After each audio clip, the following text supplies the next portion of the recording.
Hello दोस्तों,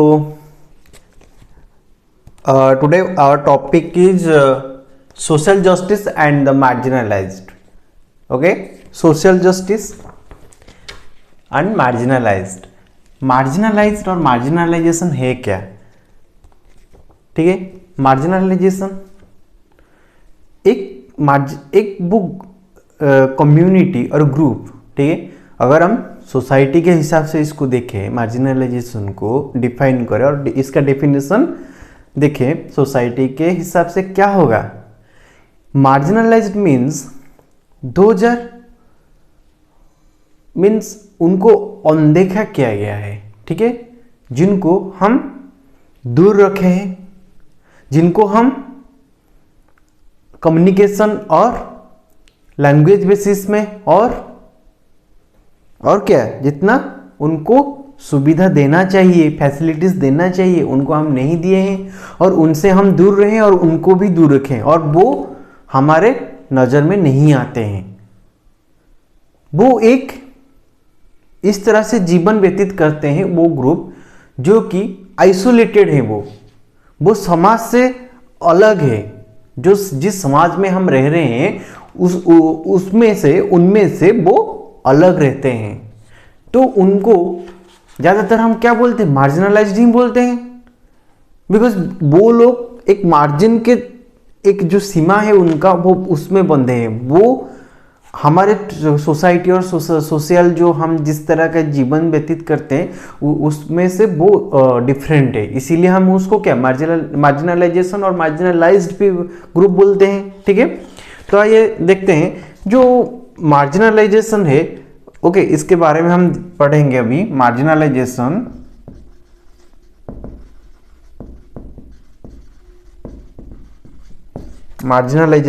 okay,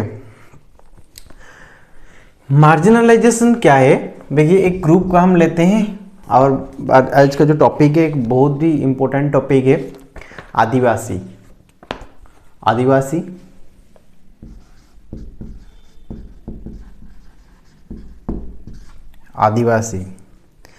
हम आदिवासी किनको बोलते हैं? आपको पता होगा, जंगल, फॉरेस्ट. ठीक है, जंगल और पहाड़ी इलाकों में जो लोग रहते हैं, जंगल और पहाड़ी इलाकों में, मतलब हमारे एंशिएंट टाइम से हम जिस सोसाइटी में रह रहे हैं, आप मत सोचिए कि आप यहीं पे पहले से ही थे. आप जिस गांव में रह रहे हैं, आप जिस शहर में, जिसका आपका जो टाउन है जिसमें आप रह रहे हैं, आपका जहाँ पे घर है, क्या आप पहले से ही वहाँ पे थे? नहीं, आपका पहले एंसेस्टर्स होंगे.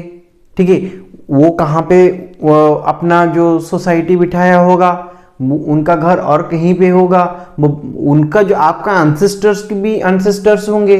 ठीक है, इस तरह से हमारा जीवन डे बाय डे चेंज होके हम आके यहाँ पे पहुँचे हैं. इस तरह आदिवासी एक कम्युनिटी है.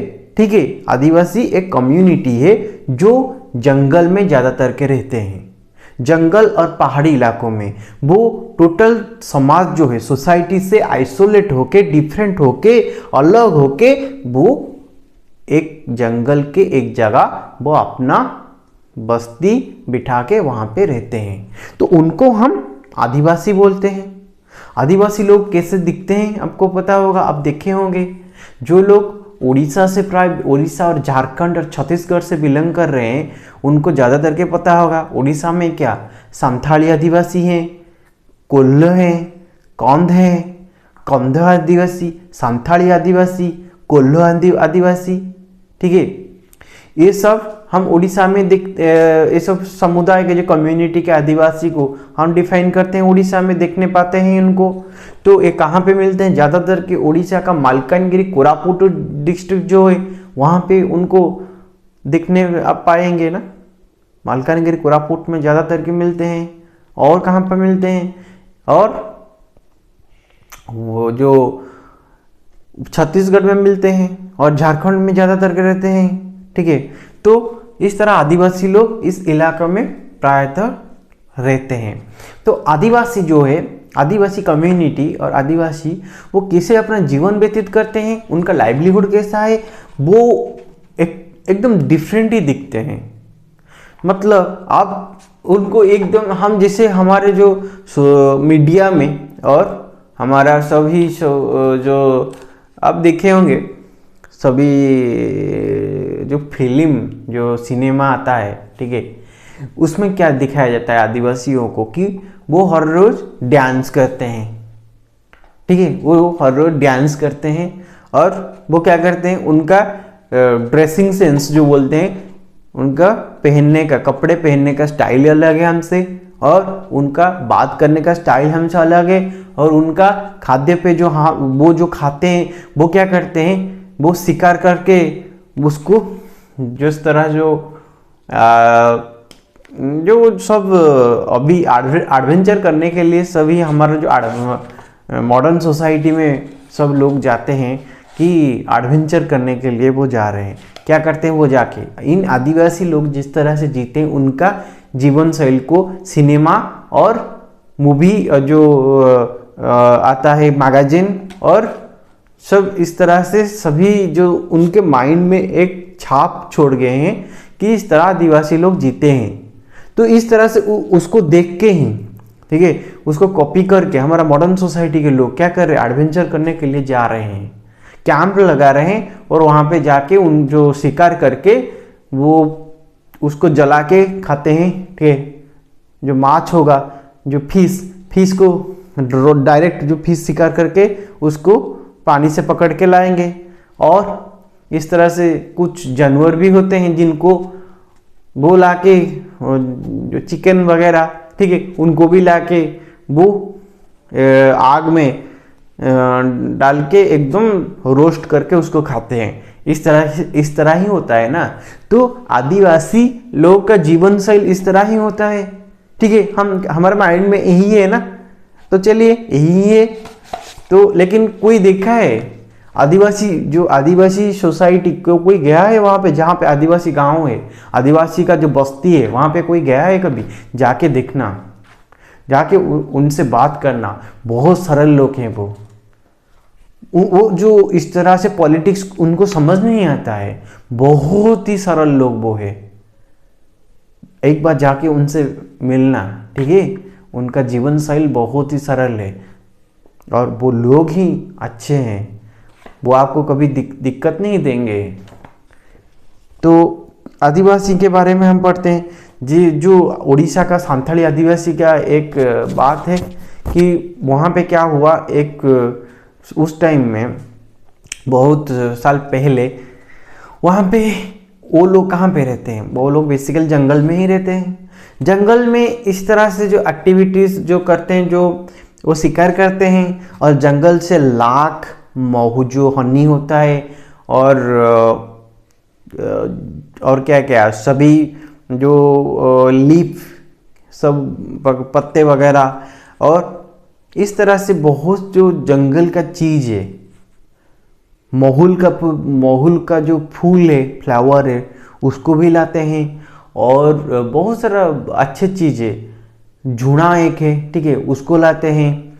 तो इस तरह के बहुत सारे चीज़ें वो लाके जंगल से लाके वो हमारे मॉडर्न सोसाइटी में बेचते हैं और वहाँ से कुछ पैसा कमाते हैं। इस तरह से ही चलता था, संथाली लोग इस तरह से ही चलवाते। और जो लकड़ी वगैरह वो भी लाके बेचते हैं, ठीक है, जंगल से लाके वो बेचते हैं, जो मार्केट में बेचते हैं। तो इस तरह से आदिवासी जो एक कम्युनिटी संथाली आदिवासी का हम एग्जाम्पल ले रहे हैं, इस तरह से वो अपना जीवन व्यतीत कर रहे थे। लेकिन एक बार क्या हुआ, जो गवर्नमेंट के हिसाब से उस टाइम का सरकार, उस टाइम इस तरह का कोई लॉ नहीं था, ठीक है, कोई कानून नहीं था। तो उस टाइम में जो इंडस्ट्रियलिस्ट है वो अपना इंडस्ट्री बैठाने के लिए मंत्री जी के साथ मिलके और स्थानीय जो एमएलए है और एमपी है उनसे मिल के जाके आदिवासियों का जमीन हड़प लिया। उनका जो क्या वो जो जहाँ पे वो रह रहे थे, उनका जीवन व्यतीत कर रहे थे, उस जंगल इलाका को उन्होंने उनको वहाँ पे जाके डरा धमाके और पॉलिटिक्स खेल के उनको वहाँ से खदेड़ दिया और वहाँ पे जाके इंडस्ट्री लगाया, ठीक है। और कुछ रह रहे थे आदिवासी जो थे, उनको वो ललचाया कि आपको यहाँ पे जॉब दिया जाएगा और आपको पैसा दिया जाएगा, लेकिन सभी आदिवासियों को ये सब चीज़ नहीं मिला, एक दो गिन के ही मिला होगा। तो इस हिसाब से वो क्या क्या जो उस टाइम इस तरह कोई लॉ नहीं था, ठीक है। अभी जो लॉ है जितना स्ट्रांग है, कानून जितना स्ट्रांग है, उस टाइम नहीं था। तो उस हिसाब से वो क्या किए कि इस तरह एक्टिविटीज करके इंडस्ट्रियलिस्ट और मिनिस्टर्स, जो नेता लोग, पॉलिटिशियंस, ये जाके आदिवासियों को खदेड़ देते हैं। वो तो फिर वो क्या करेंगे, वो तो जो उनका जो जंगल जमीन है, वो जंगल में ही रह रहे थे ना, फॉरेस्ट में, तो वहां से ही उनका लाइवलीहुड चल रहा था, डेली लाइवलीहुड। तो वो क्या करे, अभी शहर में आ गए, शहरों में सब आके क्या करें, लेबर का काम करें, कुछ तो खाने, पेट को तो पालना होगा, उनको जीवन तो व्यतीत करना होगा। तो क्या करेंगे, डेली जो लेबर का काम किए, और वो भी मिनिमम वेज में। सब जो कंस्ट्रक्शन साइट्स और कहीं पे लेबर जो चाहिए होता है सब लोडिंग के लिए, तो वहाँ पे बहुत ही कम मार्जिन का जो वेज होता है उसमें ही काम कर रहे थे। तो इस तरह से हम आदिवासियों को ना ही उनको हम सम्मान दिए, ना ही उनको हम उनका अधिकार दिए, ठीक है, लेकिन उनका जमीन और उनका जंगल को हम उनसे छीन लिए। तो इस तरह बहुत ही एक्टिविटीज जो इलीगल एक्टिविटीज है, जो कि इनह्यूमैनिटी से भी बदतर है, वो चल रहा था पिछले टाइम में। लेकिन अभी बहुत सारा लॉ आ गया है पिछले कुछ सालों से, ठीक है। इसको ही, इस तरह का वारदात को नज़र रखते हुए लॉ बहुत आया। तो लॉ के हिसाब से अभी कुछ हिस्सों से ही कम है, लेकिन सही कितना है गलत कितना है ये आप बोलेंगे मुझे। तो हम अगर बात करें आदिवासियों का, हु आर आदिवासीज, आदिवासी कौन है, ठीक है। Adivasis, the term literal means original inhabitants, original inhabitants, original inhabitants.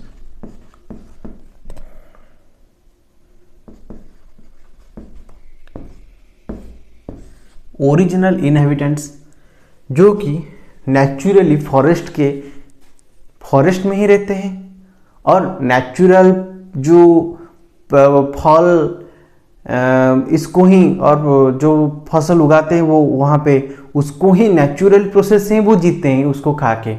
तो नेचर से जो ज़्यादा परिचित है वो कौन है, वो ही आदिवासी है, ठीक है। आदिवासी उसी से ही बोलते हैं जो कि प्रकृति से और नेचर से ज़्यादा कनेक्टेड है, हम उसी को ही आदिवासी बोलेंगे। आप इतना कनेक्टेड नहीं होंगे, आपका गार्डन बना के आप बोलेंगे कि मैं नेचर से कनेक्ट हूँ, आपका घर के पास जो गार्डन है, तो नहीं यार, वो ज़्यादा कनेक्टेड है। तो there are communities who lived and often continue to live in close association with forests। हम बात कर रहे थे जो कि जंगल में ही ज़्यादा रहते हैं, उनको ही हम बोलते हैं ना। Around 8% of the Indian population is Adivasi, जो कि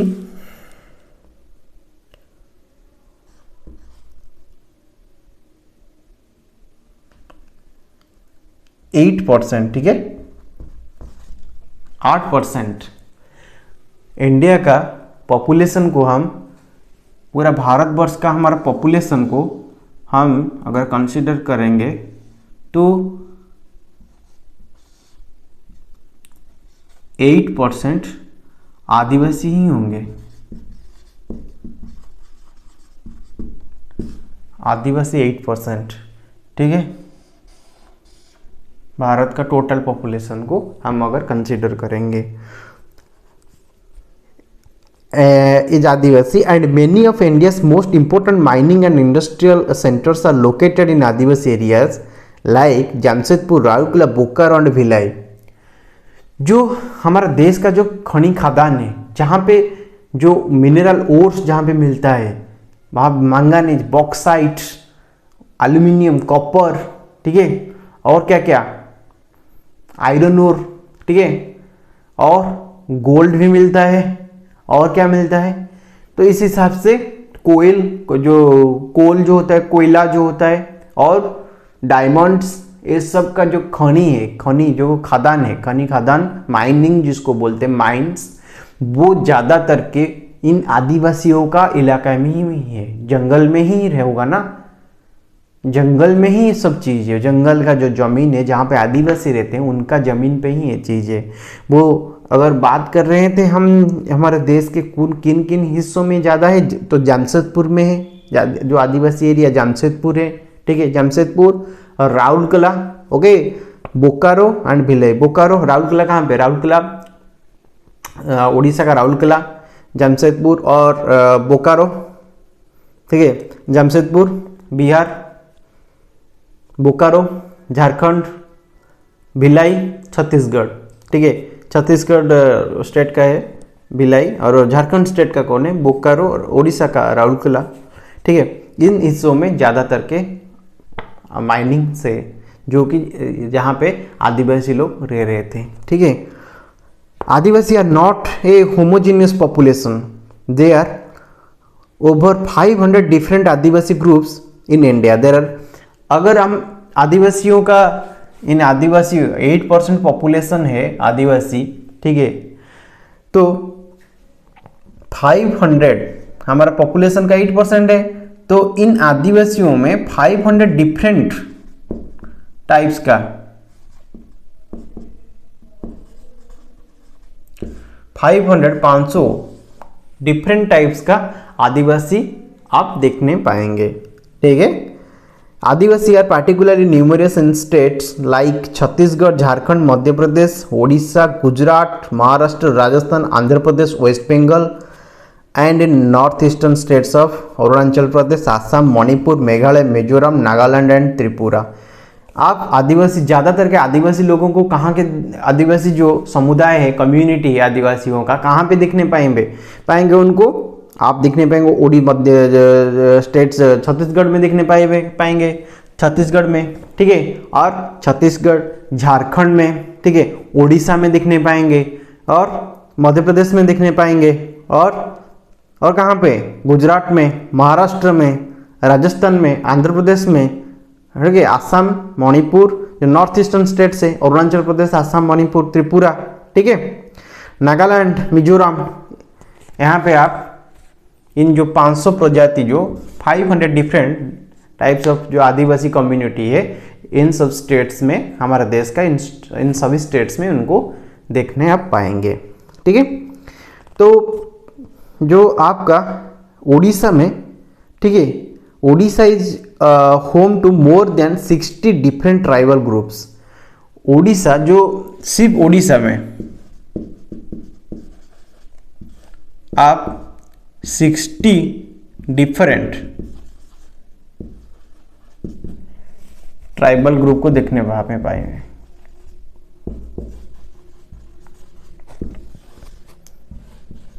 उड़ीसा में 60, केवल इन 500 में से 60 को तो आप उड़ीसा में ही देखने पा जाएंगे, ठीक है। तो उड़ीसा में तो 60% हम 60 डिफरेंट टाइप्स का देख लिए। फिर Adivasi societies are also most distinctive because they are often very little hierarchy among them, ठीक है। जो आदिवासी जो होते हैं उनमें वो उनका ही सरकार वहाँ पे चलता है, वो उनका एक लोकल गवर्नमेंट है। कैसे, वो पहले ही इस तरह चलता था। जब आप देखे होंगे, पता नहीं आप देखें या नहीं, आदिवासियों का एक राजा होता है उनका। वो ज़्यादातर के क्या हो, जो हायरार्की जो होता है आपका जो जिस तरह मोनार्की आप बोलते हैं ना, इस तरह के उस हायरार्की में होता है। राजा होगा, राजा का बेटा भी राजा होगा, ठीक है। इस तरह से उनका एक ग्रुप होता है जो आदिवासियों का, उन ग्रुप का उनका एक राजा है। वो राजा रहता है, वो ही निर्णय लेता है, वो उसके हिसाब से, वो उसका सरदार उसको बोलते हैं और राजा बोलते हैं। उसके हिसाब से ही वो अपना जो एरिया जो होता है, जो जिस एरिया में वो सब रहते हैं उसको ही चलाते हैं, वो उसको मानते हैं, वो कानून बनाते हैं। वहाँ पे जस्टिस मिलता है आपको, उनको, वो उस हिसाब से चलाते हैं, ठीक है। Adivasi practise a range of tribal religions that are different from Islam, Hinduism and Christianity. वो जो आदिवासी अपना रिलीजन को वो मानते हैं और प्रैक्टिस करते हैं, वो सभी जो आप जो रिलीजन को आप जानते हैं, हिंदुइज्म, मुस्लिम, ओके। और इस टाइप का जो रिलीजन है उससे वो डिफरेंट है। वो रिलीजन, उनका जो रिलीजन जिसको वो प्रैक्टिस करते हैं आदिवासी लोग, वो कंप्लीटली डिफरेंट वो है, ठीक है। This often involve the worship of ancestors, village and nature spirits, the last associated with the and residing in various sites in the landscape, mountain spirit, river spirit, animal spirit, ठीक है। वो लोग क्या करते हैं, वो पेड़ को ही अपना भगवान मानते हैं। वो मानते हैं पेड़ में ही, जो पेड़ में उसका आत्मा है, ठीक है, वो एक स्पिरिचुअलिटी वहां पे क्रिएट करते हैं। और वो माउंटेन को भी भगवान मानते हैं, वहां पे भी स्पिरिचुअलिटी क्रिएट करते हैं। और रिवर को, नदी को तो हम सभी माता मानते हैं, गंगा माता सभी मानते हैं ना। तो इस तरह से वो लोग ये जो रिलीजन प्रैक्टिस करते हैं उसका, वो प्रकृति को ही इतना प्रेम करते हैं, वो प्रकृति से इतना लगाव उनका है, उनको ही वो भगवान मानते हैं, ठीक है। देन डे बाय डे क्या हुआ, आदिवासियों का, ठीक है, उनको वो बुद्धिज्म और क्रिश्चियनिटी इस तरह की सभी धर्मों को अडॉप्ट करने लगे। जिस तरह इवॉल्वमेंट हुआ तो इवोल्यूशन के हिसाब से वो अडॉप्ट करने लगे, उनका रिलीजन को छोड़ के वो अडॉप्ट करने लगे। तो अगर मानेंगे हम उड़ीसा का जो जगन्नाथ कल्चर है, ठीक है, वहाँ पे जो विश्वावसु है, ठीक है, विश्वावसु एक कम्युनिटी है, ट्राइबल कम्युनिटी, जो भगवान नील माधव को मानते थे, ठीक है। उनको वो पूछते थे विश्वावसु, जो उस ट्राइबल कम्युनिटी का वो जो है किंग है, ठीक है, वो जगन्नाथ कल्चर को ही मानते हैं, वो उनको ही पूजा करते हैं, ठीक है। तो एक उड़ीसा का एक बोला, और बंगाल का जो तांत्रिक ट्रेडिशन है वो भी उनको मानते हैं, तांत्रिक ट्रेडिशन बंगाल का जो सब आदिवासी लोग हैं, ठीक है। During the 19th century, substantial numbers of Adivasis converted to Christianity, which has emerged as a very important religion in modern Adivasi history, ठीक है। 19th century में सभी आदिवासी क्या गए, कन्वर्टेड क्रिश्चियन जो रिलीजन है, जो maximum number of adivasi were converted, they were converted to Christianity, वो अपना धर्म क्रिश्चियनिटी में परिवर्तित कर लिए थे 19th century में। Adivasis have their own language, most of them radically different from and possibly as old as Sanskrit, okay. उनका ओन लैंग्वेज था, जो कि हम बोलते हैं संस्कृत से डिफरेंट थोड़ा होगा उनका लैंग्वेज, ठीक है। जो संथाली इस तरह के, बंगाली भी कुछ बोलते थे, उनका इन्फ्लुएंस भी यहाँ पे है, ठीक है। हमारा मॉडर्न जो लैंग्वेज में कुछ संस्कृत का इन्फ्लुएंस, उनका जो लैंग्वेज था उनका इन्फ्लुएंस भी इसमें है कुछ, ठीक। देन आदिवासी एंड उनका जो डेवलपमेंट होगा, ठीक है, और आदिवासियों का क्या है, उनका लैंग्वेज, ठीक है, उनका लैंग्वेज, उनका जो कलरफुल जो वो ड्रेसेस पहनते हैं, वो जो पगड़ी पहनते हैं, ठीक है, उनका जो साड़ी होता है पहनने का स्टाइल अलग है, उनका जो मेल का जो पहनने का पोशाक पहनने का स्टाइल भी अलग है, ठीक है। इस तरह से आदिवासियों का बहुत ही डिफरेंट टाइप का वो गारमेंट्स वेयर करते हैं और पहनते हैं। देन आदिवासी और उनका डेवलपमेंट के बारे में अगर हम जानेंगे तो forests were absolutely crucial to the development of all empires and settled civilization in India.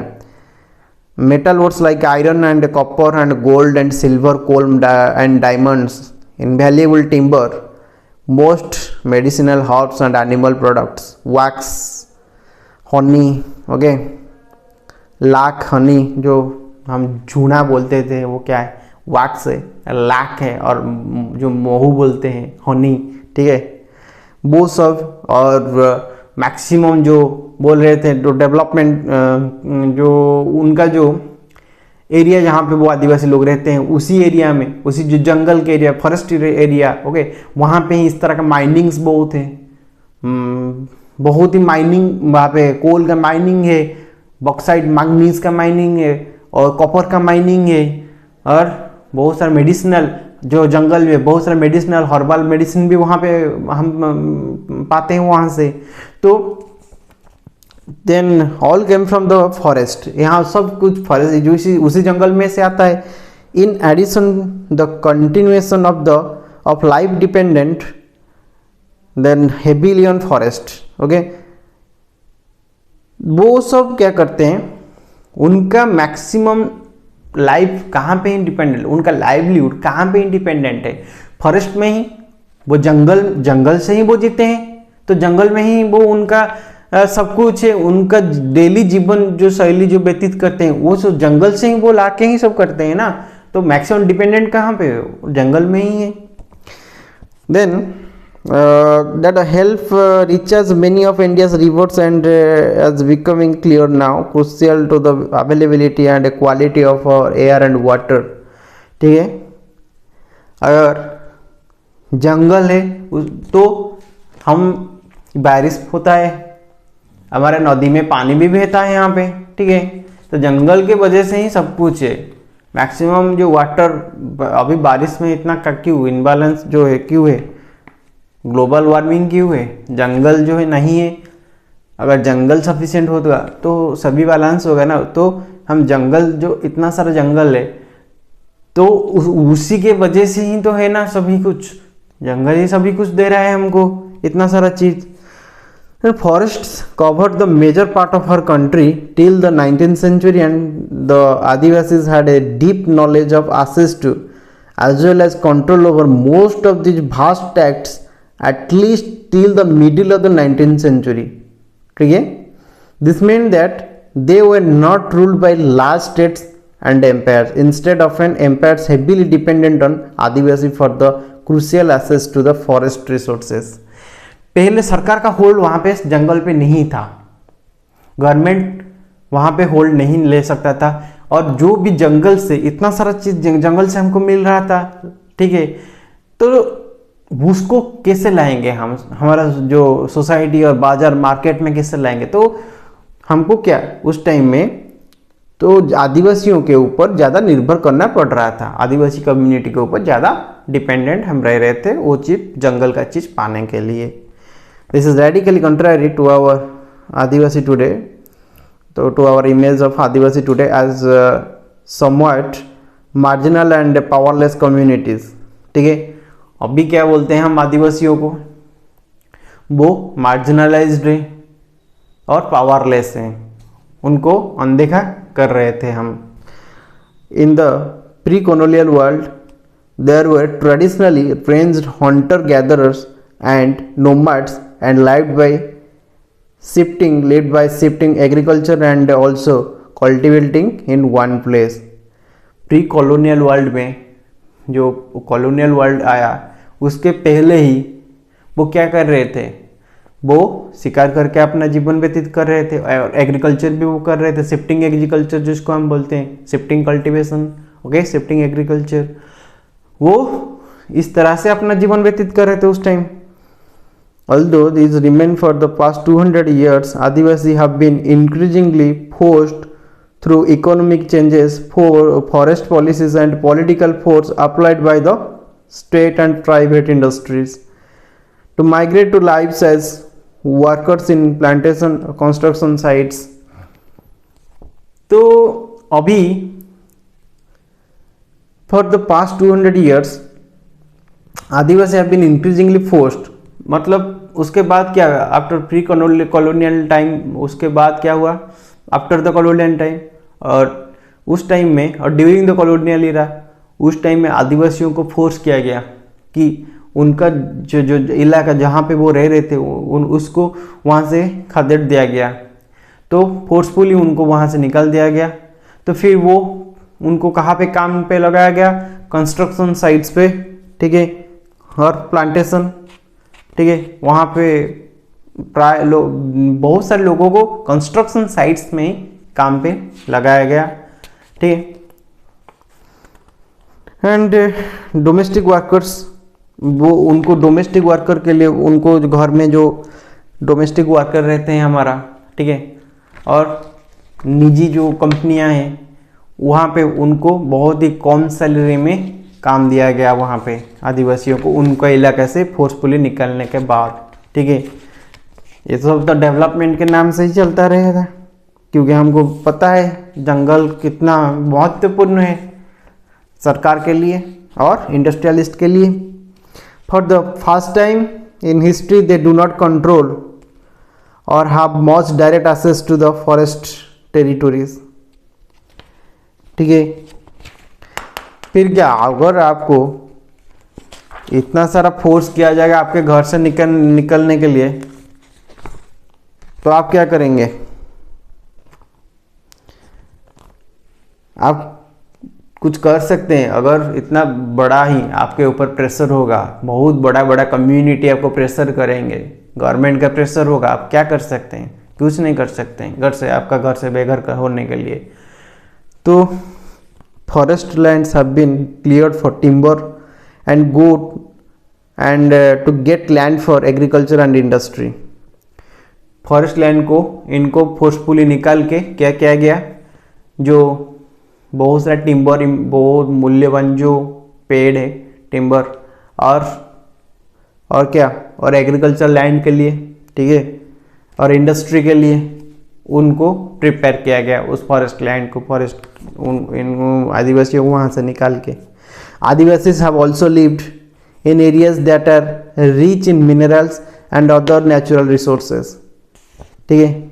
आदिवासी जिस एरिया पे रह रहे थे वो पहले से ही क्या बहुत मात्रा में खनिज खदान, मिनरल जो ओर होता है वहाँ पे रह रहा था। These are taken over for mining and other large industrial projects, ठीक है।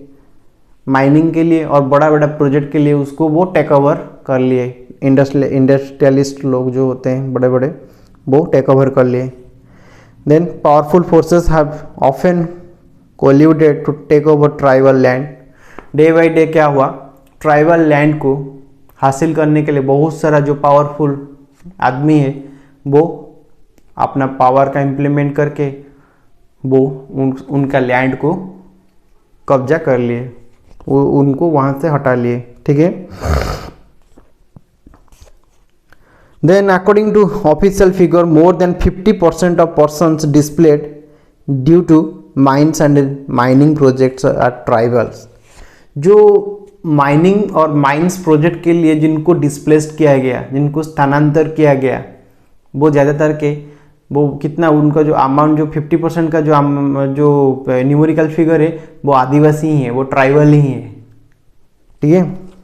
Another recent survey report by organization working among Adivasi shows that 79% of the persons displaced from the state of Andhra Pradesh, Chhattisgarh, Odisha and Jharkhand are tribals. इन जो states में उड़ीसा, झारखंड, आंध्र प्रदेश, छत्तीसगढ़ में जिनको displaced किया गया in the name of mining and जो industry लगाने के लिए, वो इन्हीं स्टेट से बिलोंग करते हैं, सब आदिवासी ही हैं, ठीक है। 79% आदिवासी इन स्टेटों से निकाले गए, उनका ज़मीन सब कंट्रोल में ले लिए इंडस्ट्रियलिस्ट ने। Huge tracts of their lands have also gone under the water for hundreds of dams, okay। बहुत सारा लैंड उनका जो डैम बनाने के लिए भी, वाटर रिजर्व डैम जो बनाया गया उसमें उनका लैंड को ऑक्युपाई कर लिए, ठीक है। In the northeast, the lands remain highly militarized. India has 101 national parks covering 40,564 square kilometer and 543 wildlife sanctuaries covering 1,19,776 square kilometer. These are areas where tribals originally lived but were evicted from. जो century के लिए हेले, century बनाने के लिए, wild life sanctuaries के लिए, national parks बनाने के लिए, जो एरिया, इतना सारा एरिया को जो सरकार ने कवर किया वो फॉरेस्ट एरिया ही था और वहाँ से ही ट्राइबल लोगों को एविक्ट किया गया, ठीक है, वहाँ से निकल दिया गया, उनका एरिया में ही बनाया गया है सभी। वहाँ पे ओरिजिनली ट्राइबल लोग ही रह रहे थे, आदिवासी जो वो ही रह रहे थे। When they continue to stay in these forests, they are termed encroachers। अगर वो इस जो वाइल्ड लाइफ सेंचुरीज और नेशनल पार्क जिसको डिक्लेयर कर दिया गया, गवर्नमेंट ने इनको डिक्लेयर कर दिया, अगर वो फोर्सफुली वहाँ पे रहते वो उनको बोलेंगे कि आप जबरदस्ती जमीन, सरकारी जमीन पे कब्जा किए, एनक्रोचर्स, ओके, उनको डिक्लेयर कर दिया जाएगा encroachers. Losing their lands and access to the forest means that tribals lose their main sources of livelihood and food। अगर उनका लैंड को आप ले गए, उनको फॉरेस्ट से निकाल दिए, तो वो क्या खाएंगे, क्या रहेंगे कहाँ पे, तो उनका खाने और जीने का सभी चीज आप छीन लिए उनसे। Having gradually lost access to their traditional homelands, many Adivasis have migrated to cities in search of work। जब वो अपने घर से फोर्सफुली उनको निकल दिया गया, उनका जमीन, उनका जंगल उनसे छीन लिया गया, तो वो खाने के लिए, जीने के लिए शहरों में आ गए। शहरों में आके वहाँ पे बहुत ही कम वेज में कंस्ट्रक्शन साइट्स और जो मिल वगैरह जो है और जो सब डेली लेबर का जो वेज का काम है, डेली लेबर वेज का जो, उसमें वो बहुत ही मिनिमम साल जो वेज में काम किए, ठीक है। वो क्या करेंगे, जिएंगे कैसे। तो 45% of tribal groups in rural areas and 35% in urban areas live below the poverty line। अगर हम जो पॉवर्टी लाइन का बात करेंगे तो जो रूरल एरियाज में 45%, ठीक है, इन रूरल एरियाज, और अर्बन में 35% बिलो पॉवर्टी लाइन में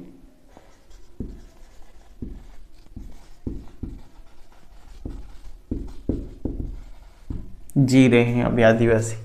45% रूरल एरियाज में और 35% अर्बन एरियाज में, ठीक है। And this leads to deprivation in other areas. Many tribal children are malnourished. जिनको जो माल न्यूरिस्ट हम बोलते हैं,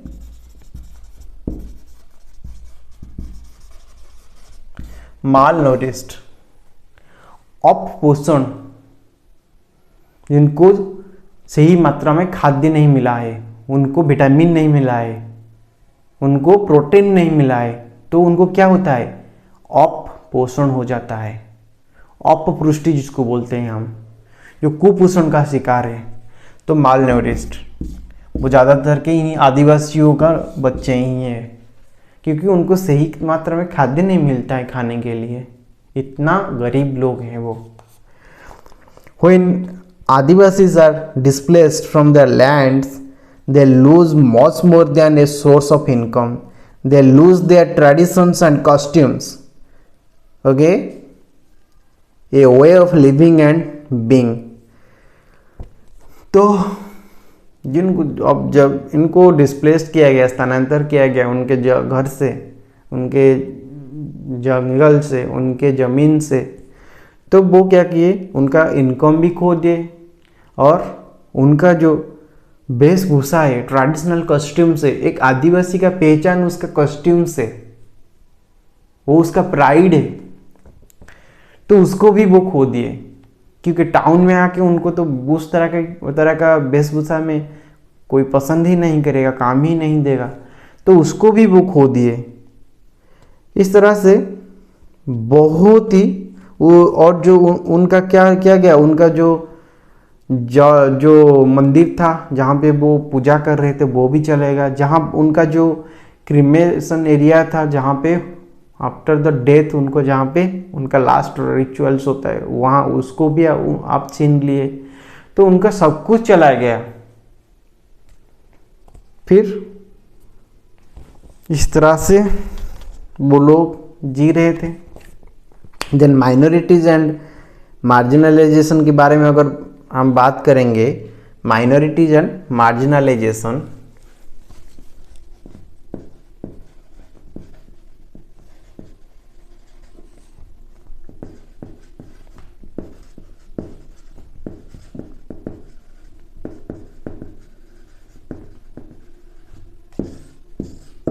माइनॉरिटीज एंड मार्जिनलाइजेशन, ठीक है। Constitution provide safeguard to religious and linguistic minorities as part of our fundamental rights. हमारा fundamental rights हमको क्या अधिकार देता है माइनॉरिटीज को। अगर आप माइनॉरिटी है एज पर द लिंग्विस्टिक, भाषा के हिसाब से और जाति के हिसाब से, ठीक है, तो आपको कॉन्स्टिट्यूशन आपको अधिकार देता है कि आपके साथ कोई भी डिस्क्रिमिनेशन नहीं होगा, ठीक है, आपके साथ कोई भी मतभेद नहीं होगा। तो आपको देता है कॉन्स्टिट्यूशन, ये सेफगार्ड आपको ही देता है।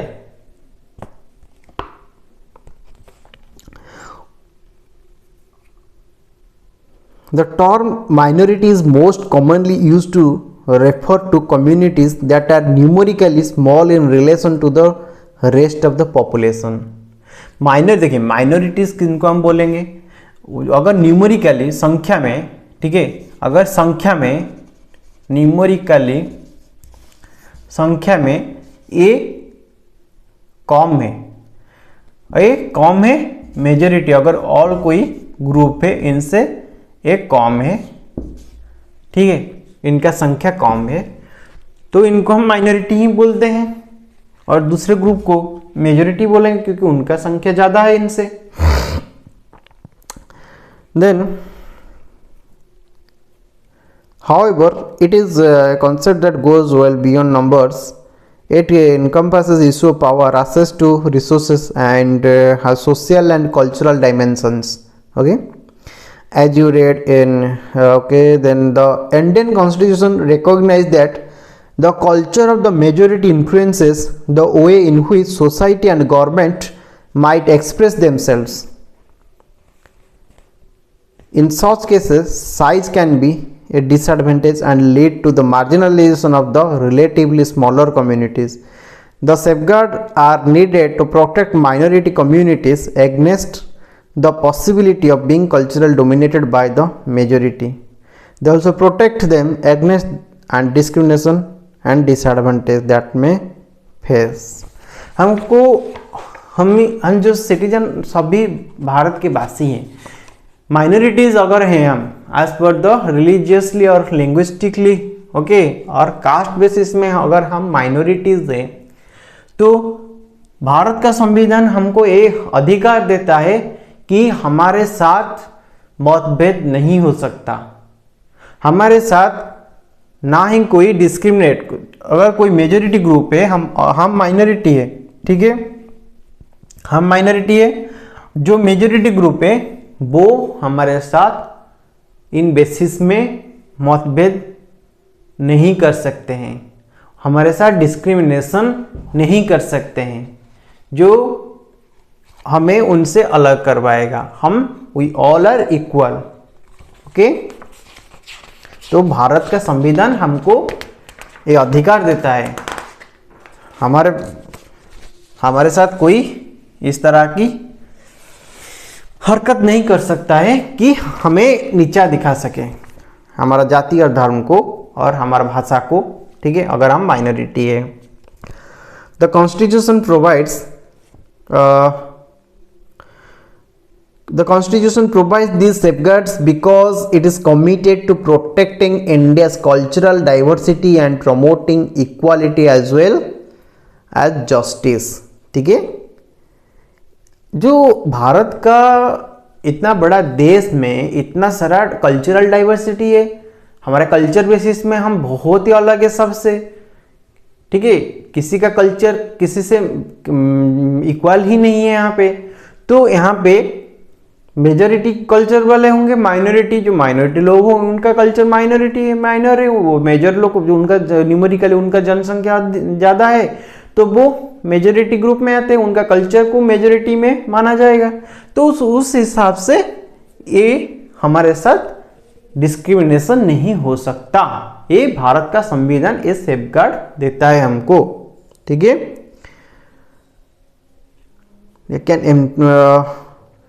And enforcing fundamental rights, every citizen of India can approach the courts if they believe that their fundamental rights have been violated।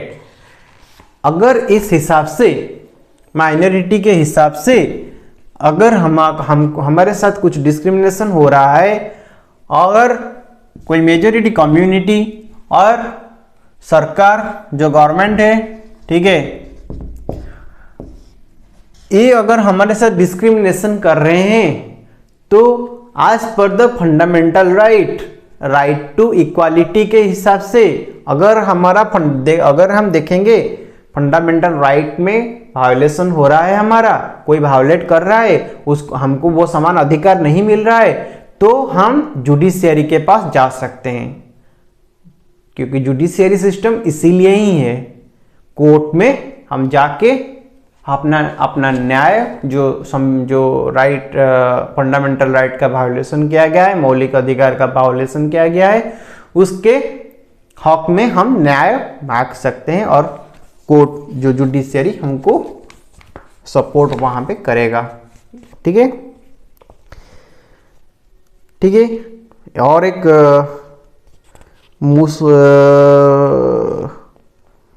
इसके जो माइनॉरिटी हो गया हमारा, देन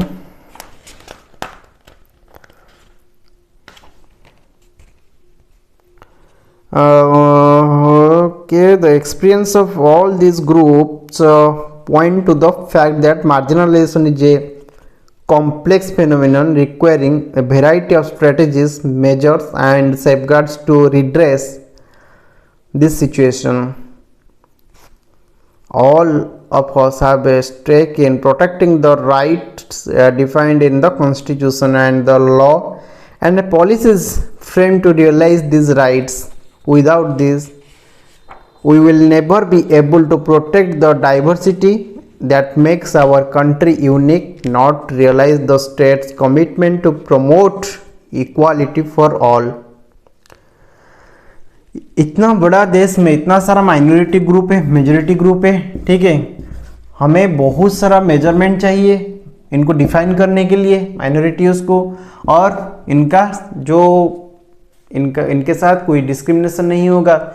जो कॉन्स्टिट्यूशनल सेफगार्ड है इसको कैसे हम मेंटेन करेंगे, तो इस हिसाब से हमें नज़र रखना पड़ेगा, ठीक है, जो कि हमारा संविधान ये राइट्स हमको देता है, ठीक है। और इक्वालिटी को ज़्यादातर के प्रमोट करने पर जो स्टेट का मेजर रोल क्या है, स्टेट मतलब हम जो बोल रहे हैं जो सरकार मशीनरी, जो लेजिस्लेचर और एग्जीक्यूटिव मशीनरी का यहाँ पे मेन रोल क्या है, इक्वालिटी को मेंटेन रखना, okay, as per our constitution, ठीक है।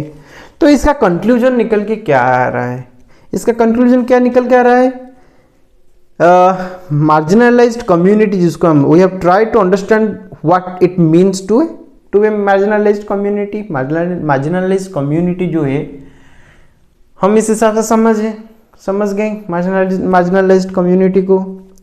we have tried to look at this through the experience of different marginalized communities, okay, बहुत सारा marginalized community के बारे में हम पढ़ें।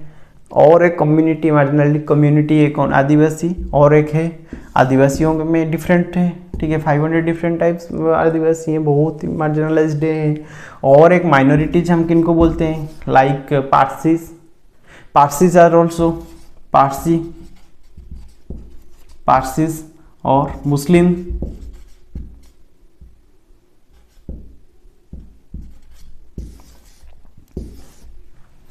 पारसीज एंड मुस्लिम, ये दोनों भी माइनॉरिटीज हमारे देश में हम मानते हैं, ठीक है।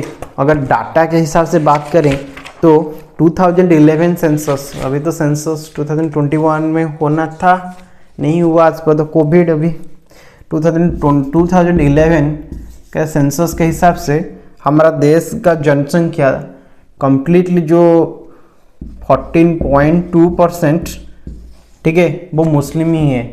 हमारा देश का जनसंख्या का 14.2% मुस्लिम है, ठीक है, आज पर 2011 सेंसस। तो ये भी एक माइनॉरिटीज कम्युनिटी है, तो इनके हिसाब से भी हम इनको माइनॉरिटीज मानते हैं। तो हम बात कर रहे थे कंक्लूजन के बारे में। अभी कंक्लूजन में क्या ड्रा किया, हम बहुत सारा माइनॉरिटीज कम्युनिटी के बारे में पढ़े और उनका सेफगार्ड को कैसे मेंटेन रखेंगे, ठीक है। कॉन्स्टिट्यूशन हमको ये अधिकार देता है, उनका फंडामेंटल राइट्स के किस तरह वायोलेशन नहीं होगा, ये भी अधिकार हमको देता है संविधान, ठीक है। Each experience marginalization in different ways. We have also seen that marginalization is linked to experiencing disadvantage, prejudice and powerlessness. In India, there are several more marginalized communities like Dalit. Marginalisation में क्या होता है, marginalised community होंगे तो powerless वो होंगे, वो उनके साथ जस्टिस भी नहीं होगा, ठीक है। तो इस तरह का मार्जिनल जो कम्युनिटी जो माइनॉरिटी जो है तो उनके साथ इस तरह का भेदभाव होता है, तो इसको हमको देखना पड़ेगा और as per the citizen of India हमको इसमें काम करना पड़ेगा, ना कि केवल सरकार का काम है, ठीक है। और एक माइनॉरिटीज भी है, कौन, दलित। दलित कम्युनिटी जो होता है उनको भी हम माइनॉरिटी बोलते हैं, ठीक है, वो भी मार्जिनलाइज कम्युनिटी में आते हैं। of whom you will read more in the next chapter, okay. Marginalization result in having a low social status and not having equal access to education and other resources. आपके अगर marginalisation जो status है, marginalisation का status है, तो आप educationally backward ही होंगे, ठीक है, आपको समान अधिकार नहीं मिलता है, ठीक है, और सोशली भी आप बैकवर्ड होंगे, आपको समान अधिकार नहीं मिलेगा। तो इस टाइप का हमारा समाज में, हमारा सोसाइटी में इस तरीके का एक्टिविटीज होता है अगर मार्जिनलाइज्ड ग्रुप आप है। एक जो आदिवासी और मुस्लिम ग्रुप और पारसी और दलित, ठीक है, इनका एग्जाम्पल हम लिए, बेसिकली आदिवासियों का एग्जाम्पल है ये, ठीक है, ओके। इस हिसाब से ये कंप्लीट हुआ, जो अंडरस्टैंडिंग मार्जिनलाइजेशन अभी कंप्लीट हुआ। तो फिर हम चलते हैं कन्फ्रंटिंग मार्जिनलाइजेशन पे, ठीक है। कन्फ्रंटिंग मार्जिनलाइजेशन, इस चैप्टर को हम खत्म करेंगे।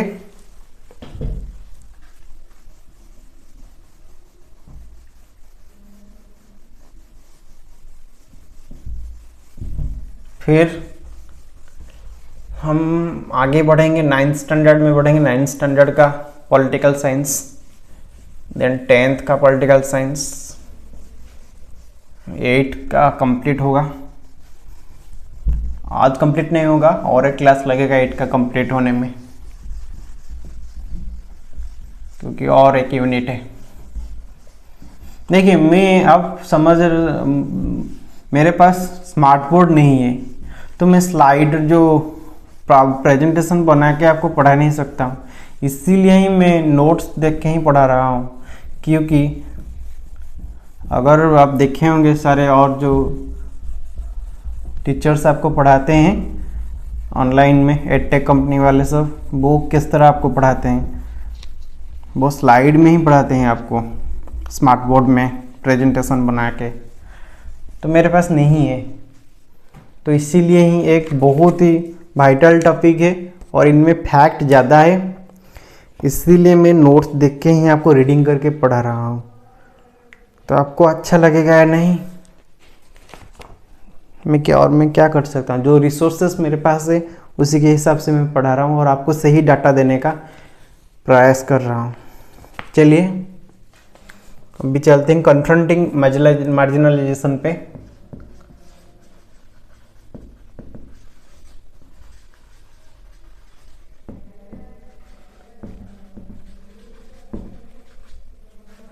कन्फ्रंटिंग मार्जिनलाइजेशन, कन्फ्रंटिंग मतलब क्लास, ओके, दोनों में अगर आप मेजॉरिटी एक सोसाइटी में, हम जिस देश में रह रहे हैं यहाँ पे मेजॉरिटी कम्युनिटी वाले, ठीक है, और माइनॉरिटी वाले को, ठीक है, मेजॉरिटी वाले क्या करेंगे, माइनॉरिटी वालों के को सभी तरीके से नीचे दिखाना चाहेंगे। हम उनका जमीन ले रहे हैं, हम उनका घर ले रहे हैं, उनका लाइवलीहुड, डेली लाइवलीहुड को हम ले रहे हैं, उनका जीवन व्यतीत करने का शैली को हम छीन ले रहे हैं। वो खाएंगे क्या, रहेंगे कैसे, और उनका कल्चर को भी हम ले रहे हैं यहाँ पे, वो भी हम अलाउ नहीं कर रहे हैं। तो यहाँ पे क्या होगा, कन्फ्रंटिंग होगा, यहाँ पे कन्फ्रंटिंग होगा ना, भेदभाव दोनों में होगा, दोनों में क्या, दोनों में फाइट ही होगा। और क्या, कन्फ्रंटिंग का रियल मीनिंग क्या है, फाइटिंग, दोनों में युद्ध ही हो जाएगा दो कम्युनिटी में, और क्या होगा। तो वो क्या करेगा, अपने अधिकार के लिए जो इनइक्वालिटी प्रैक्टिस करवा रहे हैं हम, किया जा रहा है इनइक्वालिटी जो यहाँ पे एज पर द माइनॉरिटी के हिसाब से, ठीक है, तो वहाँ पे क्या करेंगे, वो प्रोटेस्ट करेंगे। तो इस हिसाब से वो फाइट करेंगे अपना राइट पाने के लिए, अपना अधिकार पाने के लिए। तो कन्फ्रंटेशन यहाँ पे आएगा, ठीक है। तो आर्टिकल 17, ओके, जो आदिवासी, हम जो एग्जाम्पल ले रहे थे सोशल जो मार्जिनलाइजेशन के, आदिवासियों का और माइनॉरिटीज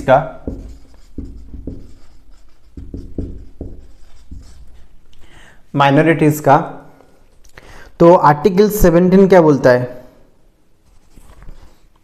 आर्टिकल 17 जो फंडामेंटल राइट हमको कॉन्स्टिट्यूशन देता है, ठीक है, उस हिसाब से this rights are available to all Indian equally.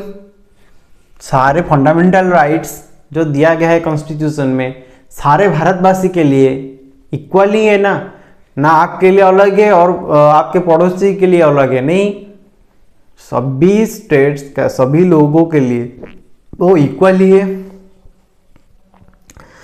तो as the marginalized are concerned, they have drawn on these rights in two ways, ठीक है।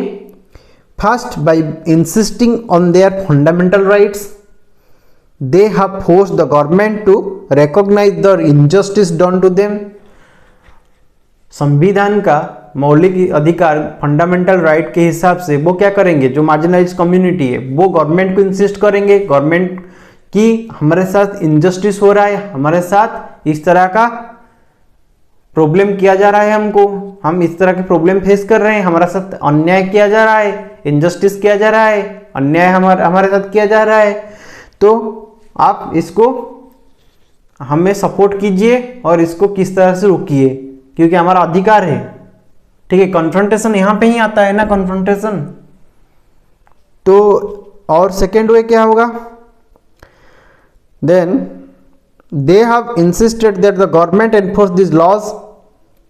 In some instances the struggle of the marginalized have influenced the government to frame new law।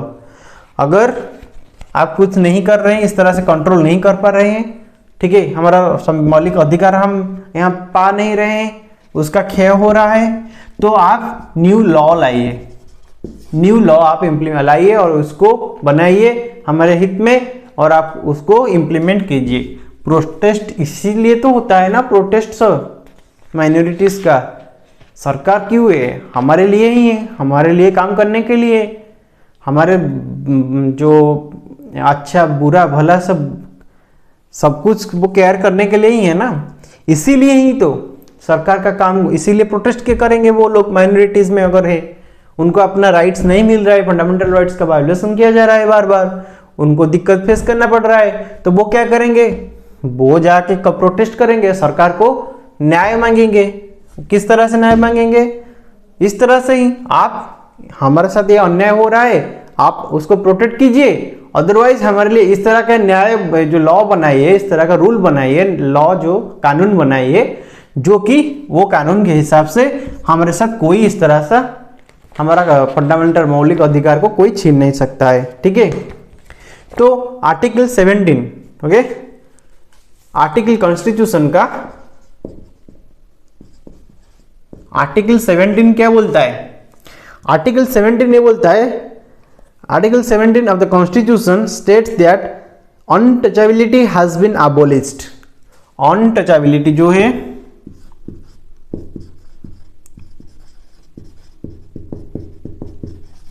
Untouchability has been abolished.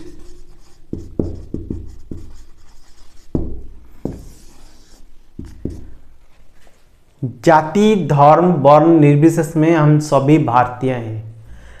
Untouchability यहाँ पे नहीं हो सकता, किसी के साथ छुआछूती का भेदभाव नहीं हो सकता, उनको समान अधिकार है। आप जिस जो पौंड का जिस घाट में आप नहा रहे हैं उनको भी नहाने का अधिकार है। आपका बच्चा जहां पे स्कूल जा रहा है उनको भी जाने का अधिकार है। ठीक है, जहां पे मेजोरिटी लोग, जहां पे स्कूल, मेजोरिटी लोगों का बच्चा जहां पे स्कूल में, जो स्कूल में जाएंगे, माइनॉरिटीज लोगों का बच्चा भी उस स्कूल में जाएंगे। राइट टू एजुकेशन के हिसाब से उनको समान अधिकार है वहां पे। तो आप जिस मंदिर में जा रहे हैं पूजा करने के लिए, वो भी जाएंगे वहां पे, उनको भी समान अधिकार है। आर्टिकल 17 यही बोलता है, अनटचेबिलिटी को जो छुआछूत है उसको, उस भेदभाव को हमको अबोलिश करना होगा। We have to abolish. ठीक है, देन और in fact it also means that it also means that it is wrong to practice untouchability, and that is practice will not be tolerated by a democratic government. okay, so अगर हम गणतांत्रिक राष्ट्र में रह रहे हैं तो untouchability का practice को हम जो गवर्नमेंट सरकार टॉलरेट नहीं करेगा। ठीक है, और ये पनिशेबल ऑफेंस है। ठीक है, अगर आप पाते हैं कोई इस तरह का प्रैक्टिस कर रहा है तो ये पनिशेबल है, तो ये पनिशेबल है। ठीक है, जो करेगा इस तरह का उसको दंड दिया जाएगा। और आर्टिकल 15 क्या बोलता है कॉन्स्टिट्यूशन का? Article 15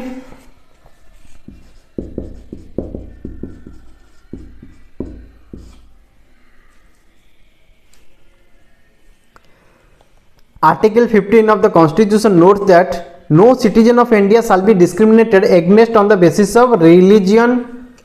On the basis of what? Religion, race, caste. Okay, religion, race, caste, sex और place of birth.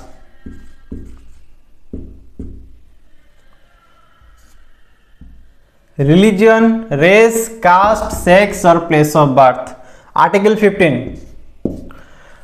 ठीक है, हम किसी को अपना उसका जो धर्म है और उसका कलर है, रंग है और उसका जाति है और उसका लिंग है और उसका वो कहाँ पे जन्मा हुआ है, जन्म उसका कहाँ पे है, उस हिसाब से किसी को हम डिस्क्रिमिनेट, किसी को भेदभाव इस हिसाब से हम नहीं कर सकते हैं। We all are equal.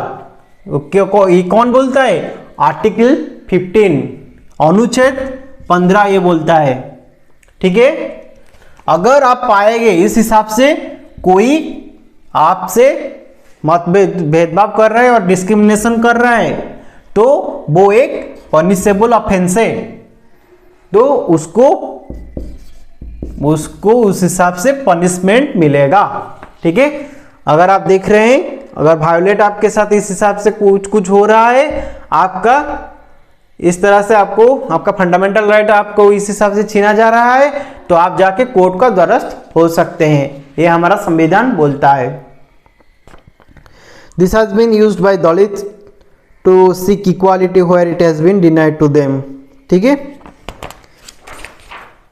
अगर यहाँ कुछ होगा इस तरह से कुछ माइनॉरिटी के साथ तो वो जस्टिस पाने के लिए कोर्ट में जा सकता है।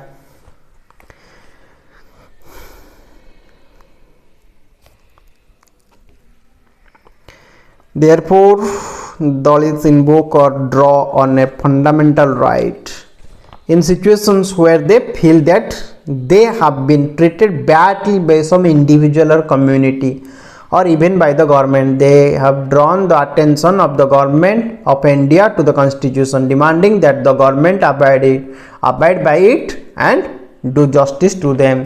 अगर दलित जो है, दलित कम्युनिटी उनको, और माइनॉरिटीज भी हैं जो अदर माइनॉरिटीज, तो अगर वो देखते हैं कोई मेजोरिटी ग्रुप उनके साथ इस हिसाब से भेदभाव करता है और उनका फंडामेंटल राइट का उनसे छीना जाता है, तो वो कोई मेजोरिटी कम्युनिटी हो या सरकार ही हो, खुद गवर्नमेंट भी हो, खुद सरकार हो, तो वो क्या करेंगे, वो सरकार को ये बता सकते हैं कि आप संविधान से ऊपर नहीं है, आपको मानना पड़ेगा संविधान जो बोलता है, संविधान में जो लिखा गया है, ठीक है, आप इस हिसाब से संविधान के हिसाब से काम कीजिए, ये आपका अधिकार है, आप बोल सकते हैं।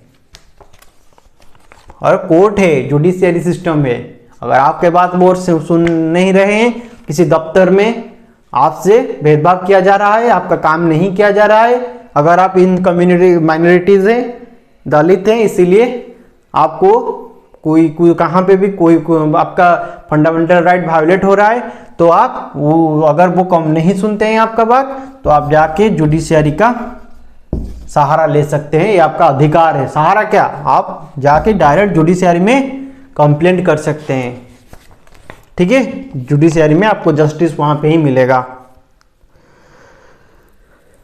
Okay, then come to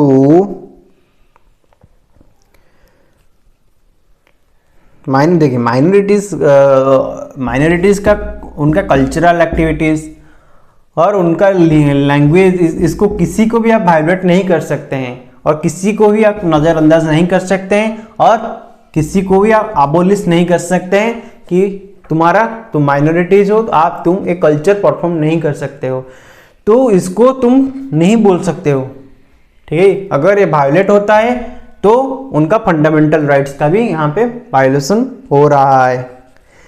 the laws for the marginalized, ये कानून जो उनके लिए जो कानून बनाया गया है, इसके बारे में समझते हैं। लॉज क्या, मार्जिनलाइज्ड लोगों के लिए लॉज क्या बनाया गया है? The government makes laws to protect its citizen, yet this is not the only way in which it takes action. There are specific laws and policies for the marginalized in our country.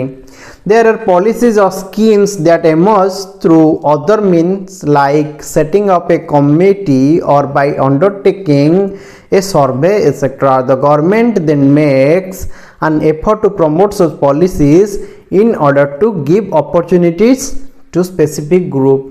अगर सरकार, देखिए सरकार सिर्फ punishment तो नहीं दे सकता किसी को, और भी रास्ता है।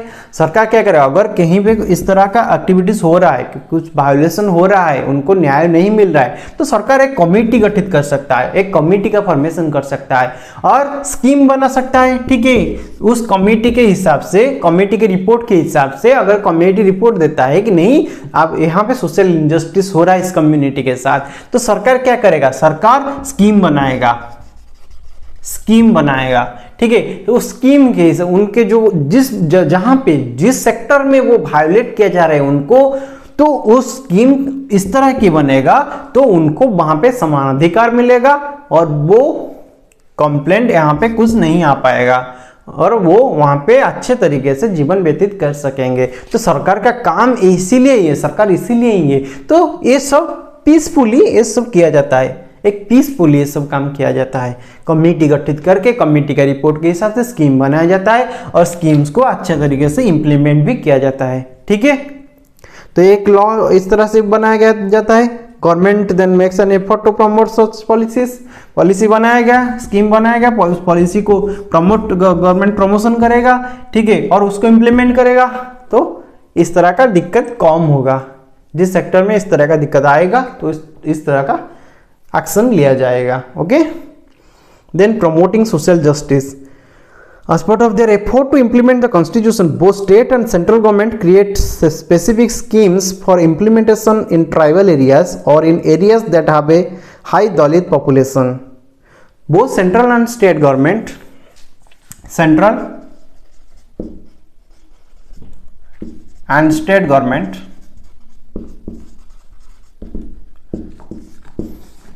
उनका जिस स्टेट में माइनॉरिटीज हैं, ठीक है, माइनॉरिटीज ज़्यादा हैं और दलित हैं, ठीक है, वो क्या करेगा, स्टेट गवर्नमेंट भी उनका सेफगार्ड के लिए लॉ बनाया है और सेंट्रल गवर्नमेंट भी लॉ बनाया है, दोनों ही उनके सेफगार्ड के लिए लॉ बनाए हैं और दोनों ही स्पेसिफिक स्कीम्स भी बनाए हैं, ठीक है, ट्राइबल एरियाज के लिए दोनों ही स्पेसिफिक स्कीम्स बनाए हैं और लॉ भी बनाए हैं। स्टेट गवर्नमेंट का स्कीम होगा, पॉलिसी होगा और वो अगर सेंट्रल गवर्नमेंट का भी स्कीम्स एंड पॉलिसीज होगा, ठीक है, और दो भी स्कीम और लॉ दोनों सरकार सेंट्रल और स्टेट गवर्नमेंट दोनों ही बनाए हैं, दोनों का अधिकार है बनाने के लिए, ठीक है।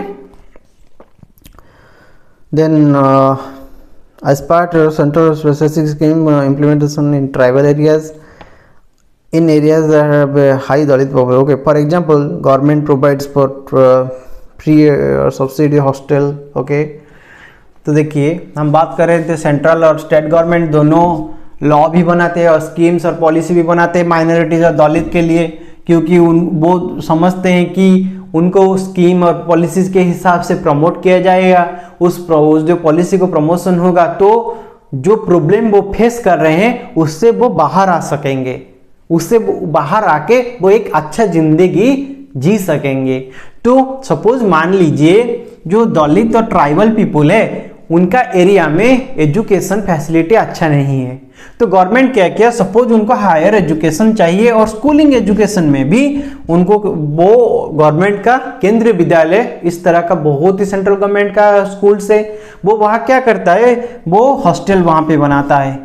तो वो जिस इलाका में रहते हैं वहाँ पे फैसिलिटीज कुछ नहीं है, तो वो यहाँ पे आके इस गवर्नमेंट का जो हॉस्टल है जो कि माइनॉरिटीज जो दलित और शेड्यूल ट्राइब जो शेड्यूल एससी जो शेड्यूल कास्ट और एसटी जो शेड्यूल ट्राइब्स के लिए है, हाँ, आदिवासी जो लोग बच्चे हैं और दलित के बच्चे हैं उनके लिए स्पेशल वो हॉस्टल बनाते हैं। वो यहाँ पे आके रह के अपना एजुकेशन ले सकते हैं, अच्छे शिक्षा पा सकते हैं, ठीक है।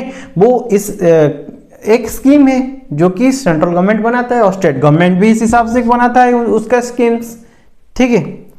दो ही अपने लोगों के हित के लिए ही बनाते हैं ना दोनों government, state and central government at the federal structure. Then the laws which reserves seats in education and government employment, okay, दे और भी दोनों क्या बनाते हैं, सेंट्रल और स्टेट गवर्नमेंट। सेंट्रल गवर्नमेंट बहुत कोटा जो रिजर्वेशन मिलता है लोग बच्चों को पढ़ने के लिए स्कूल में, कॉलेजेस में, ठीक है, कॉलेज में कोटा रहता है। अगर आप पीजी कर रहे हैं पीजी में भी कोटा होगा, अगर आप यूजी स्टूडेंट में यूजी में भी कोटा है, ठीक है, आपका कोटा है कॉलेजेस में आज गवर्नमेंट के हिसाब से। जो सेंट्रल गवर्नमेंट का कॉलेज है स्टेट गवर्नमेंट भी रखता है स्टेट गवर्नमेंट का कॉलेज में, तो आपको फिर जॉब्स में एम्प्लॉयमेंट में सेंट्रल गवर्नमेंट भी देता है रिजर्वेशन। रेलवे का वैकेंसी आया उसमें स्टेटली लिखा हुआ एससी और एसटी के लिए इतना सारा वैकेंसी रिजर्व है, होता है इस तरह। और स्टेट गवर्नमेंट का कोई पोस्ट आ रहा है, even if civil services UPSC, central government का यूपीएससी में भी कोटा है और उनको रिजर्वेशन मिलता है यूपीएससी में। और जो स्टेट गवर्नमेंट का जो भी पीएससी सर्विस है, पब्लिक सर्विस कमीशन सर्विस में भी उनको भी रिजर्वेशन वहां पे मिलता है, उनका कोटा है, ठीक है। तो इस हिसाब से सभी गवर्नमेंट एम्प्लॉयमेंट में जो एम्प्लॉयमेंट होता है उसमें भी देते हैं। और बहुत सारे पब्लिक सेक्टर, सिर्फ गवर्नमेंट का जो कमीशन में जो सर्विस है उसमें नहीं, आप पब्लिक सेक्टर में भी जॉब करेंगे प्राइवेट सेक्टर को छोड़ के, ओके, पब्लिक सेक्टर में भी आप ज्वाइन करेंगे पब्लिक सेक्टर, बैंक्स हो, पब्लिक सेक्टर इंडस्ट्री हो, जहाँ पे भी आपको रिजर्वेशन एसटी शेड्यूल्ड ट्राइब जो होते हैं, आदिवासियों, एससी शेड्यूल्ड कास्ट और ओबीसीओ के लिए भी रह रहा है, ठीक है, माइनॉरिटीज के लिए गवर्नमेंट ये फैसिलिटी दे रहा है। तो ये गवर्नमेंट का पॉलिसी रिजर्वेशन का है, ठीक है, कॉलेज एडमिशन के लिए, नौकरी पाने के लिए। Protecting the rights of Dalits and Adivasi, okay, आदिवासी और दलित जो हैं उनका राइट्स को कैसे प्रोटेक्ट किया जाए, protecting the rights of Dalit and Adivasis.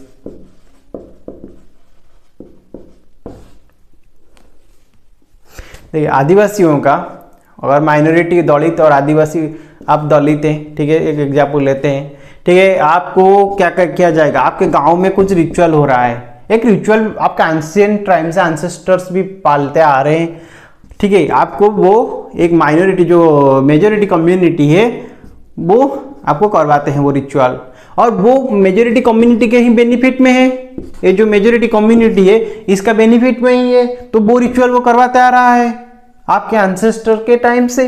लेकिन आप पढ़ लिखे गए, ठीक है, आप पढ़ लिखे हो, पढ़ा लिखे हो, पढ़ लिखे गए, अब अगर आपको बोला जाएगा आपके माता पिता, जो आपके पिताजी के पिता ये सब ये परफॉर्म कर रहे थे काम, तो आप भी कीजिए, तो क्या आप करेंगे? नहीं, आप पढ़े लिखे हैं, क्या आप एक मेजोरिटी कम्युनिटी को फायदा देने के लिए आपने आपको इतना गिरा लेंगे? इसके इस तरह की एक रिचुअल है, हम इस रिचुअल की बात नहीं कर रहे हैं, इसका नाम नहीं ले रहे हैं, तो ये क्या करेंगे? नहीं, तो आप ऑब्जेक्शन आप लाए कि मैं ये नहीं करूंगा, तो फिर क्या हुआ, जो मेजोरिटी लोग हैं वो उनको बुरा लग गया कि ये क्या दो अक्षर पढ़ लिख गया, ये इस तरह की आके अपना ईगो दिखा रहा है हमको, क्या रे तू नहीं करेगा तो कौन करेगा? तो वो क्या किए, अपने गांव से उनको, उनका परिवार को बाछन जो बोलते हैं वो उनको कर लिए, और रिप्लेस्ड होने के लिए उनको बोल दिए कि तुम एक गांव छोड़ के चले जाओ, और उनको गांव में वो डेली वेज वाले लोग हैं, ठीक है, उनका माता पिता वही डेली वेज जो डेली काम करके कमाते हैं, उनको बोल दिया गया कि किसी ने भी उनको काम नहीं देंगे। तो इस हिसाब से उनके ऊपर बहुत जो उनको दिक्कत डाला गया। तो फिर वो क्या करेंगे, वो पुलिस स्टेशन में जाएंगे, वो लड़का जो पढ़ा लिखा है वो क्या करेगा, वो पुलिस स्टेशन में अपना हक मांगने के लिए जाएगा, ठीक है। अगर पुलिस वाले ने क्या किया, मेजोरिटी ग्रुप वालों का वो रिश्तेदार है, खुद एसएचओ साहब ने मेजोरिटी ग्रुप से बिलोंग करते हैं, वो क्या करेंगे, एक केस को डिनाई कर देंगे, नहीं हम ये केस नहीं ले सकते हैं। तो वो क्या करेगा, फिर पढ़ा लिखा है, उसको पता है क्या करना है, देन वो जुडिशियरी सिस्टम के पास जाएगा, जुडिशियरी कोर्ट में जाएगा अपना हक मांगने के लिए, और अपना फंडामेंटल राइट्स का जो वायोलेशन किया गया है उसको बरकरार रखने के लिए, ठीक है।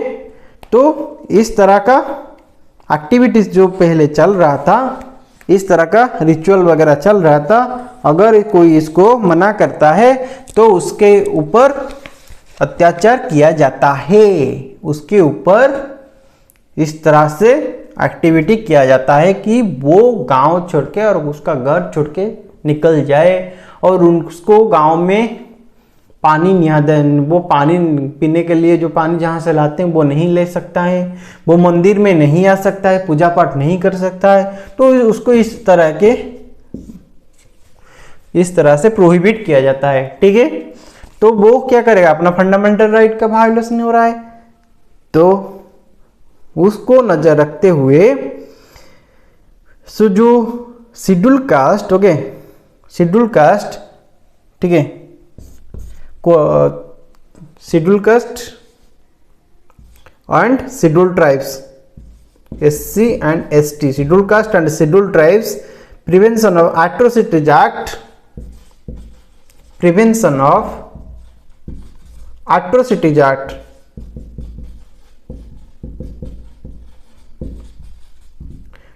1989 SC and ST prevention of atrocities act 1989 के चलते कोर्ट ने ऑर्डर दिया कि पुलिस को एक केस लॉन्च, जो कंप्लेंट लॉन्च करने के लिए, केस को लेने के लिए।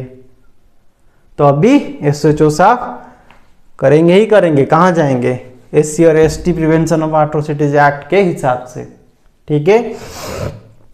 तो ये एक्ट सरकार ने 1989 में इस तरह से बहुत सारा कंप्लेन जो आ रहा था उस टाइम ये एक्ट बनाया गया, SC and ST prevention of atrocities act 1989, ठीक है। The schedule caste and schedule tribes prevention of atrocity act है। This act was framed in 1989 in response to demand made by Dalits and others that the government must take serious the ill treatment and humiliation Dalit and tribal groups face in everyday sense, okay।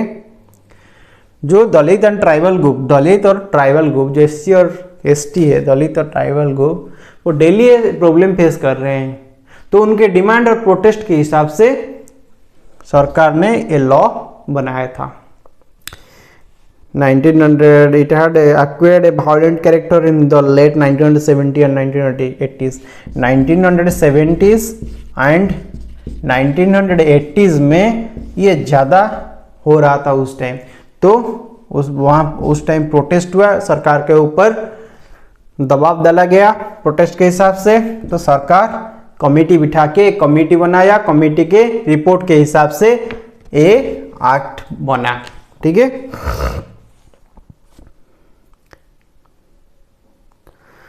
Then, in order to indicate to the government that untouchability was still being practiced and in the most hideous manner, Dalit groups demanded new law that would list the various sorts of violence against Dalit and prescribed a stringent punishment for those who indulge in them. फिर भी अभी भी क्या हो रहा है? अभी भी हिडन तरीके से जो हमारे नज़र में नहीं आता है, ये लॉ, ये जो लॉ को अवॉइड नहीं करते हुए कुछ लोग, मेजोरिटी वाले लोग, कम्युनिटी वाले लोग क्या कर रहे हैं? वो अभी भी कुछ घिनौना हरकत कर रहे हैं इस तरह से। फिर अभी भी डिमांड है कि आप और भी कुछ स्ट्रॉन्ग लॉ लाइए इनके खिलाफ, जो कि हमारे साथ इस तरह का भेदभाव नहीं कर पाएंगे अभी, ठीक है। Through out the 1970 and 1980s, Adivasi people successfully organized themselves and demanded equal rights and for their land and resources to be returned to them. They too had to face the anger of powerful social groups and were subject to a great deal of violence, ठीक है। उस time 1970s and 1980s में बहुत protest हुआ ST वालों का, जो scheduled tribe है, ओके, जो आदिवासियों का, उनको उस टाइम प्रोटेस्ट हुआ कि हमारा जो ज़मीन आप सब लेके गए हैं हमें वापस दीजिए। तो जो पावरफुल जो लोग थे जिन्होंने इस तरह का ज़मीन उनका हथिया लिया था और उनको रिप्लेस किए थे वहाँ से, वो क्या उनके और उनके वो अंदर एक डिस्प्यूट क्रिएट वहाँ पे हो गया और कन्फ्रंटेशन क्रिएट हो गया, ठीक है। और बहुत ज़्यादा वायलेंस उस टाइम 1970 एंड 1980s में हो रहा था। In this way, this act contains a very long list of crimes, some of which are too horrible even to contemplate. The act does not only describe terrible crimes, but also lets people know what dreadful deeds human beings are capable of. In this sense, laws such as these seek to both punish as well as influence the way we think and act. ये act बहुत ही powerful है। Act के हिसाब से अगर इसके खिलाफ आप कुछ काम किए तो एक्ट अपना रूप दिखा लेगा आपको, ठीक है। The act distinguishes several levels of crimes. Fastly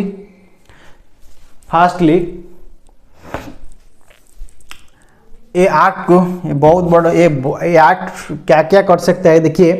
the act distinguishes several levels of crimes. Firstly, it lists modes of humiliation that are both physically horrific and morally reprehensible, and seeks to punish those who force a member of scheduled caste or scheduled tribe to drink or eat any inedible or obnoxious substance।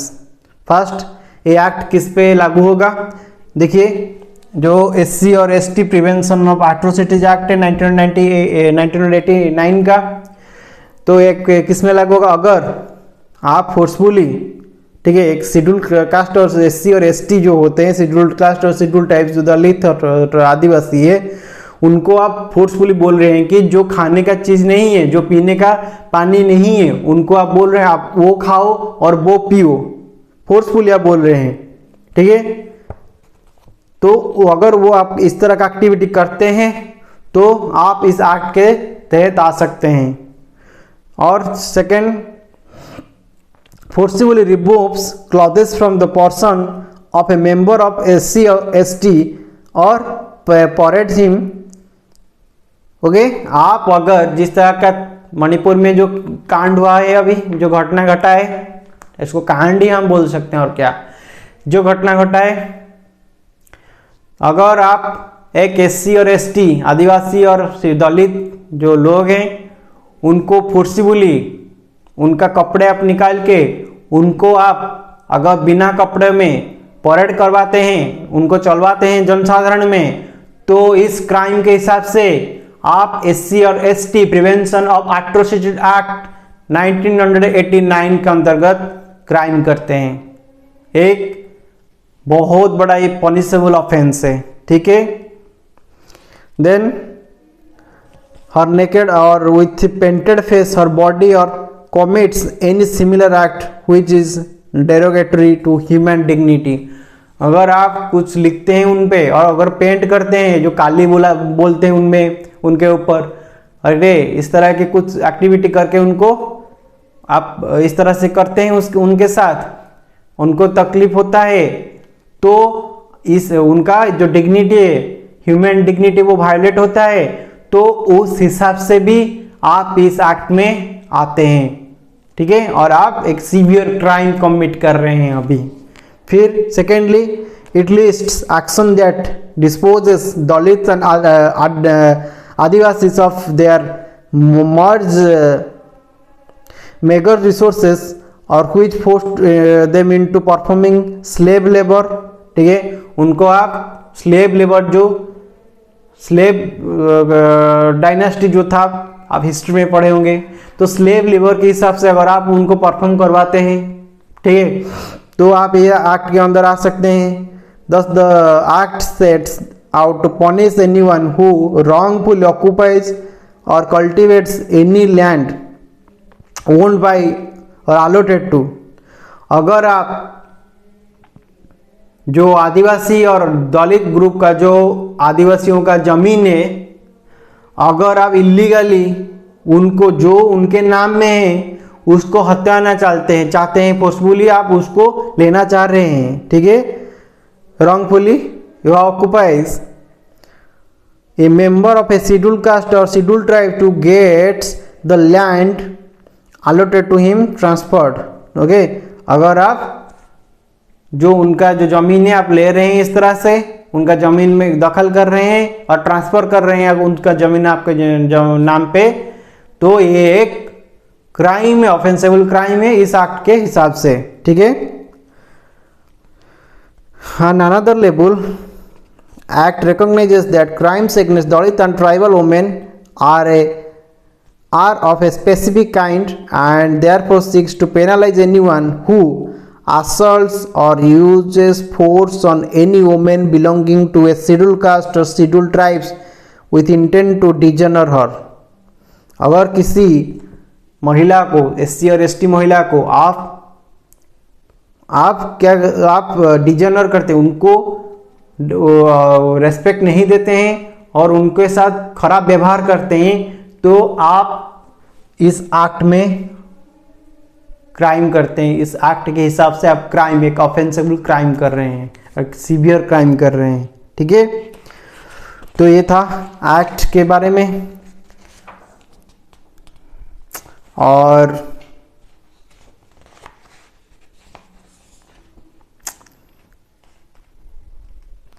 आदिवासियों का demand भी है, ठीक है। क्या आदिवासी लोग क्या चाहते क्या हैं? Adivasi demands and the 1989 act, Adivasi demand.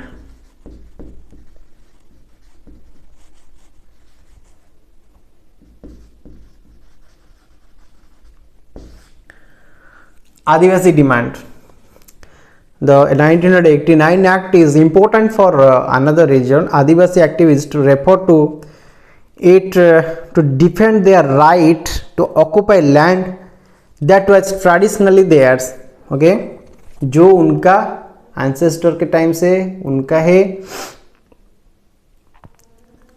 उनका जमीन इस एक्ट के हिसाब से वो बिलोंग करते हैं और वो डिफेंड करते हैं वो। As you read in the previous chapter, Adivasi are often unwilling to move from their land and are forcibly displaced. आदिवासी लोग कभी नहीं चाहेंगे कि वो अपना जमीन फोर्सफुली छोड़ के जाएं और डिस्प्लेस्ड हुए, स्थानांतर हुए, ठीक है। Activists are asked that those who have forcibly encroached upon tribal lands should be punished under this law. अगर वो नहीं चाहते हैं और आप उनको फोर्सिबली वहां से हटाते हैं उनके जमीन से, तो इस एक्ट के हिसाब से आप क्राइम कमिट करते हैं, ठीक है। They have also pointed to the fact that this act merely confirms what has already been promised to tribal people in the constitution, that land belonging to tribal people cannot be sold or bought by non-tribal people. तो as per the constitution, ठीक है, उनका जो उनका land जो है, जो उनका ancestral जमीन है जहां पे बोल रहे हैं, आप अगर एक नॉन ट्राइबल कम्युनिटी से बिलोंग करते हैं, ना ही उसको आप खरीद सकते हैं, ठीक है, ना ही उसको आप अपने नाम पे ट्रांसफर कर सकते हैं। अगर आप इस तरह के करते हैं, इस तरह की कुछ गतिविधि आप करते हैं, तो ये इस एक्ट के SC/ST prevention of atrocities act के हिसाब से क्राइम है, ठीक है। Then okay,